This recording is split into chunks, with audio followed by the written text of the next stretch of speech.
दोस्तों, आप कभी रेगिस्तान गए हो? चलो मान लेते हैं गए होंगे, अगर नहीं भी गए होंगे तो टीवी पर या फिल्मों में जरूर रेगिस्तान देखा होगा और इस बात पर भी ध्यान दिया होगा कि रेगिस्तान में ज्यादा हरे भरे पेड़ पौधे नहीं होते। हाँ, होते भी है तो कांटों वाले और कैक्टस टाइप के छोटे छोटे पौधे या झाड़ियाँ होती है। यह सारी बातें हम आपको क्यों बता रहे हैं, इनका आज की कहानी से क्या वास्ता? जी बिल्कुल वास्ता है। आज की कहानी ऐसे ही एक कैक्टस के बारे में है।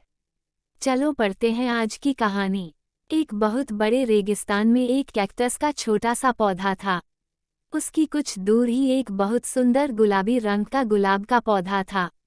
गुलाब के पौधे को अपने रंग रूप और सुंदर हो बहुत घमंड था।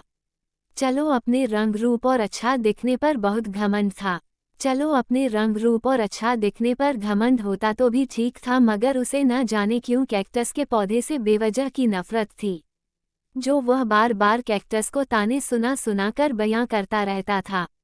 कैक्टस बेचारा उसका कोई जवाब नहीं देता, वह गुलाब की जली कटी और उसके रंगरूप का अपमान करने वाली बातें चुपचाप सुन लेता। आसपास के दूसरे पौधे गुलाब के पौधे को समझाने की बहुत कोशिश करते हैं कि तुम बेवजह उसको क्यों सताती हो, उसका अपमान करते हो, इसमें उसका कोई दोष नहीं है कि वह अच्छा नहीं दिखता, तुम्हें ऐसा नहीं करना चाहिए, तुम्हें उसकी माफ़ी मांगनी चाहिए। मगर घमंडी गुलाब कहाँ मानने वाला था, उस पर दूसरे पौधों के समझाने का कोई भी असर नहीं होता। वैसे तो रेगिस्तान में हमेशा ही पानी की किल्लत रहती है, मगर एक बार रेगिस्तान में बिल्कुल भी बारिश नहीं हुई, जिस वजह से धीरे धीरे रेगिस्तान में पानी इतना कम हो गया कि सारे पेड़ पौधे मुरझा गए और धीरे धीरे सूख कर मरने लगे। गुलाब के पौधे की भी यही दशा होने लगी थी। 257 से धीरे धीरे रेगिस्तान में पानी इतना कम हो गया कि सब पौधे मुरझा गए और धीरे धीरे सूख कर मरने लगे। गुलाब के पौधे की भी यही दशा होने लगी थी। एक दिन गुलाब ने देखा कि कैक्टस के ऊपर एक चिड़िया बैठी है और कैक्टस में वह अपनी चोंच घुसाकर उसमें का पानी पीकर अपनी प्यास बुझा रही है।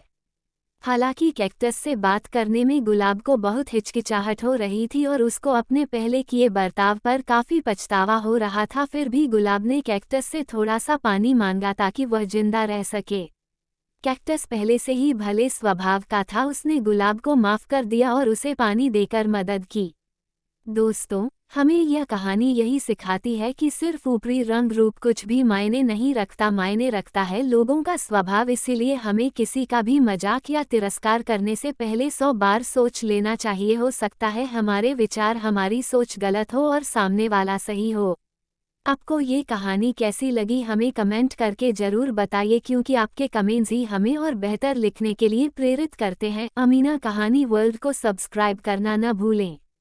धन्यवाद, शुक्रिया।